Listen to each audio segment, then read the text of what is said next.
Hi everybody and welcome to Heel Heat. My name is George Coles and on this episode we're doing a top 10. Topic of the top 10? Top 10 ECW World Television Champions. For this we're going to consider the length of their reigns, the amount of title reigns, and the overall impact of their title reign, how it one helped the company and two helped out their career. With that being said, let's jump right into it. Number 10, the homicidal, suicidal, genocidal, Sabu. Sabu is one of the faces of ECW, one of the people that instantly comes to my mind and a lot of other people's when you think of the company. One of the templates of what the ECW style was and just how the style in general was for wrestling. He didn't quite have the impact as a TV champion as he did as a world champion or tag team champion later on. He only had one reign with the belt and it lasted 113 days, which as you'll see is kind of long for just one reign during this era. I mean, we were in the era where WWE and WCW had world championships that would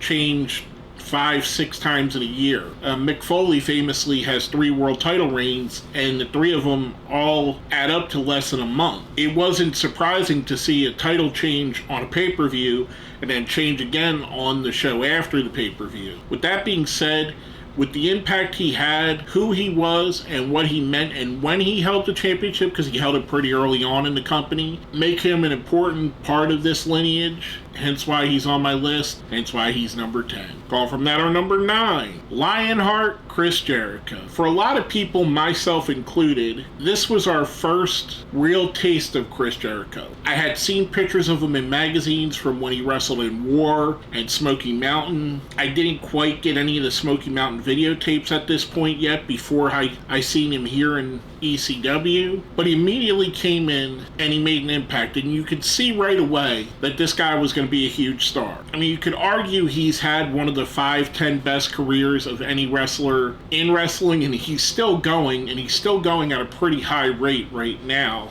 He only had one title reign in the company. It was only 3 weeks, 21 days. But for what it did for his stock and what it made him as a jump off of him being one of the greats of all time, it definitely deserves to be on this list. That's why it's our number 9. I'll go from that our number 8. The Beast from the East, Bam Bigelow. Bam Bam had one title reign, reigning 34 days. Like I said, you're going to see that there's a lot of short reigns in this company, especially if you go back and look at the lineage, because there's a lot of people that didn't make this list that had short reigns as well. To me, this was kind of a reclamation for Bam Bam, coming off of being misused in WWE and reinvigorating himself, making himself back to being a main event type player. I'll argue up and down that Bam Bam Bigelow was at his very best in ECW, and it was twofold. It's not like ECW didn't benefit from having one of the great wrestlers of the time, a former WWE WrestleMania main eventer in their company. I think this was mutually beneficial. I think Bam Bam having this title was amazing. Definitely helped both him and the company out. That's why it's our number 8. Now our number 7, Eddie Guerrero. Eddie had 2 title reigns totaling 132 days. During his time in ECW, Eddie had one of the most legendary feuds in ECW history with Dean Malenko. Him and Dean Malenko helped to redefine ECW as not just being a blood and guts hardcore company, but a company where you could see some of the best technical wrestling in the world. As evidenced, much like I said with Chris Jericho, he went on to take this championship and elevate himself and become one of the all-time greats as well. Just an amazing run in a short period of time. He had 2 championships. They totaled 132 days. Eddie Guerrero, what an absolute legend, and you could see it then. He just had something about him that fans gravitated to. What an awesome wrestler.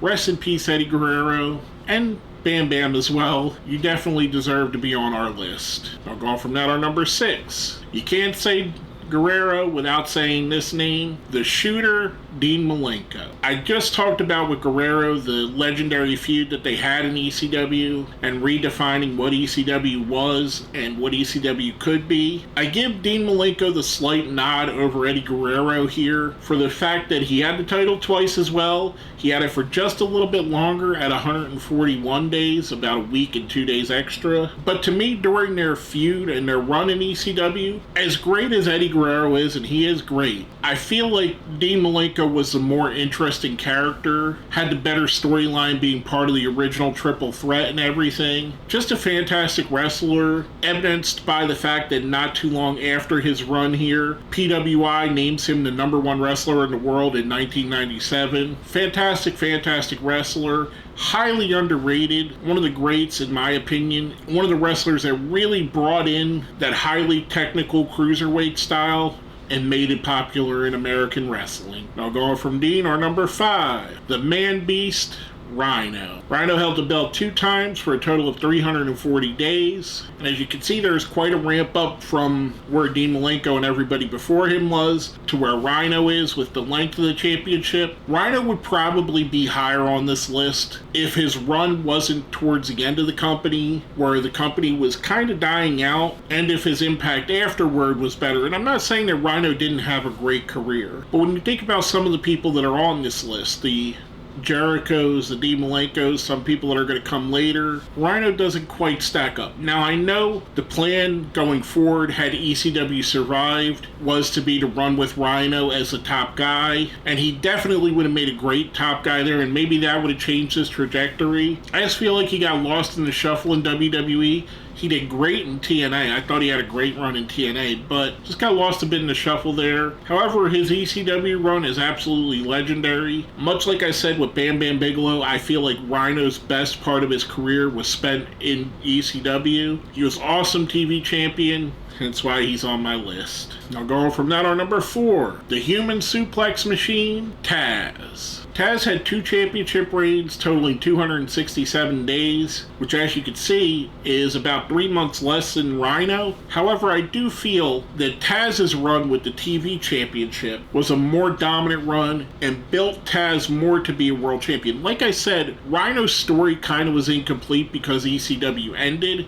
It may be different if that story carried on, but the story of Taz being the TV champion, as he used that as a springboard to becoming a world champion. Again, and I'm repeating this like a couple times over, much like Bam Bam, much like Rhino, Taz had his best days in the Bingo Hall, at the Elks Lodge, and all the other great arenas that ECW went to. Just an amazing talent, another guy that makes me say to myself, what if? What if Taz would have been treated better on the WWE roster? What could have been? Could we have had a WrestleMania main event of Taz versus Stone Cold, Taz versus The Rock, Taz versus Kurt Angle? We did have that, but I mean on a bigger stage than what we did originally. A missed opportunity in my opinion, a guy that could have been much more.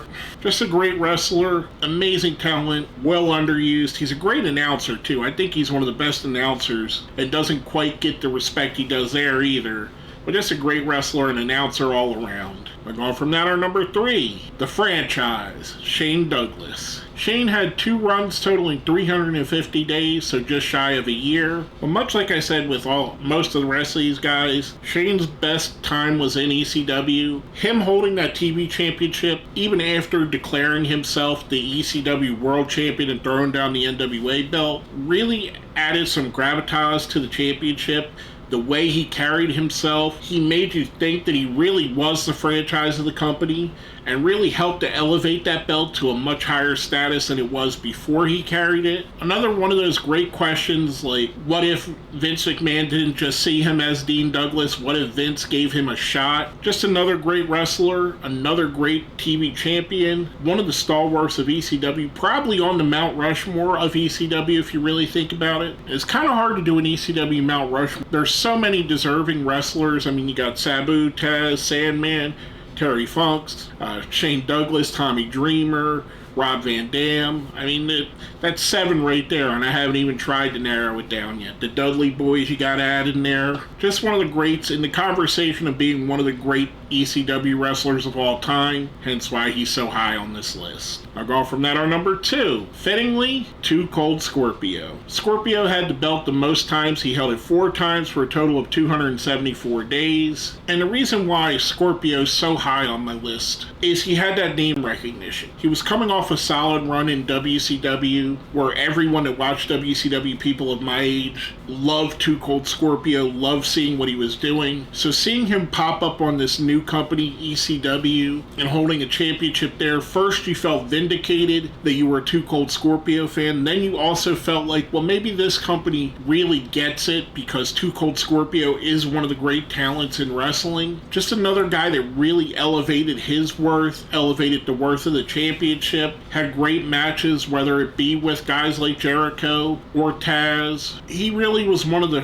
people that helped make the title what it would become. Just an amazing talent, in my opinion. Doesn't get the respect he deserves. I keep saying that a lot on this list, but it's absolutely true. That's why Too Cold is number 2. Now, before I get to number 1, I did do a little thing here called the Best of Rest, basically stuff that was considered for the list but didn't quite make it. First up, Terry Funk. Funk had one run consisting of 43 days, and much like I said with Too Cold Scorpio, he helped give that credibility to the championship. I mean, we have Terry Funk, who is on the short list of greatest wrestlers of all time, a former NWA champion, former ECW world champion, a WWE Hall of Famer, a legend in every company he ever stepped into. In my opinion, the two greatest wrestlers of all time are Terry Funk and Ric Flair. I could see an argument for either one of them being number 1, and very understandably, if you consider either of them, in my opinion. Just a great wrestler, someone that gave so much to the wrestling business. His run probably would have made the list if it was more when ECW actually became a phenomenon. He did help him out being the world champion during that reign, but this helped launch ECW, get it off its feet, hence why it was considered. Didn't quite make the list. Next up, Mikey Whipwreck. Mikey had 2 runs with the TV Championship, totaling 99 days. What can you say about Mikey? Mikey was the ultimate underdog. He got over for being the guy that took the most abuse and kept coming back and would have fluke championship wins. The first Triple Crown champion, having won all 3 titles, the TV title, the World Championship, and the tag title in ECW. Another guy who had his best run in the company. Just another amazing wrestler. He was considered, didn't quite make the list though. Now before I get to number 1, if you think I put someone too high, someone too low, left someone off the list altogether, let me know there in the comments.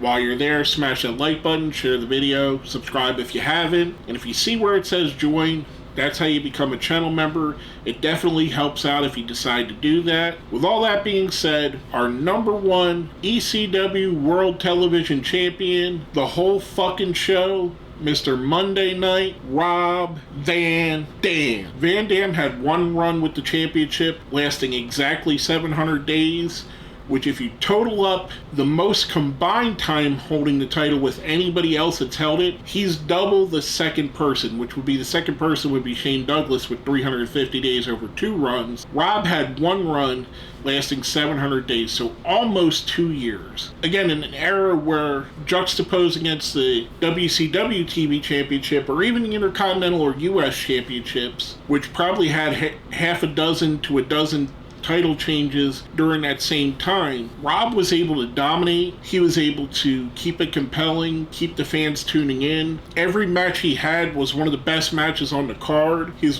one of the most popular wrestlers they ever had, and one of the most popular wrestlers, in my opinion, of the generation. A groundbreaking talent, an innovator in every sense of the word, one of the most amazing wrestlers I've ever seen personally, just a fantastic wrestler. And during his run, there were times where it felt like the TV title was more important than the World Championship just because of how great his run was. One of the absolute best wrestlers of all time as far as being a TV champion. Much respect to Rob Van Dam. You lived up to your moniker in every sense of the word. Mr. Pay-Per-View, Mr. Monday Night, the whole fucking show, Rob Van Dam. With that being said, like I said before, if you think I put someone too high, too low, left someone off the list, let me know in the comments. And if you made it all the way to the end, let me know who your favorite ECW TV champion was. They don't have to be the best. They don't even have to be somebody that's on this list. Let me know who your favorite was. Put it down here in the comments. With that being said, my name is George Coles, and this has been another Top 10.